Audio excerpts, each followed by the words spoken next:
इस सवाल में कह रहा है यदि x बराबर 7 माइनस 4√3 है तो एक्स स्क्वायर प्लस 1/x² का मान ज्ञात करें। एक्स स्क्वायर प्लस 1/x² इसका मान निकालना है। तो इसका मान निकालने के पहले हमको मान निकालना पड़ेगा किसका, x प्लस 1/x का।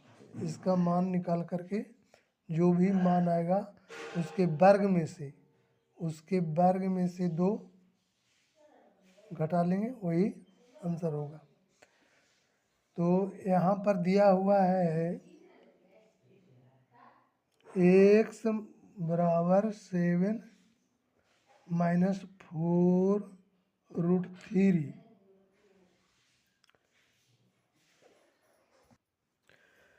यहाँ पर दिया हुआ x बराबर 7 माइनस 4√3।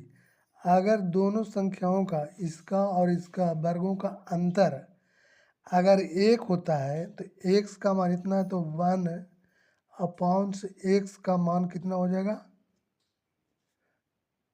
सिर्फ इन दोनों के बीच जो साइन है वो बदल जाएगा।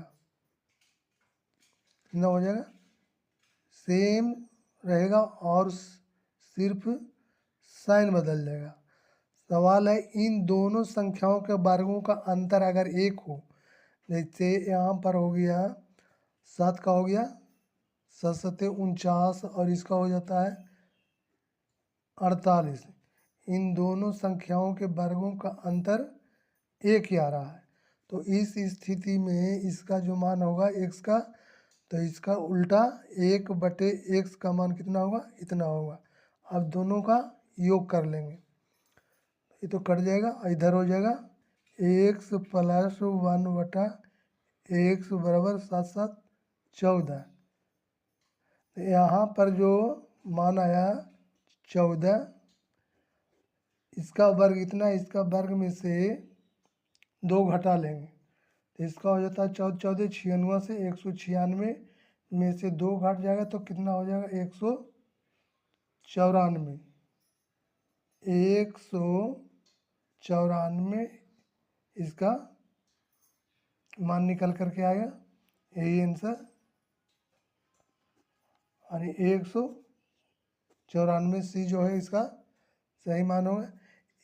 इस तरह का सवाल आते रहता है, एक नज़र इस पर। अब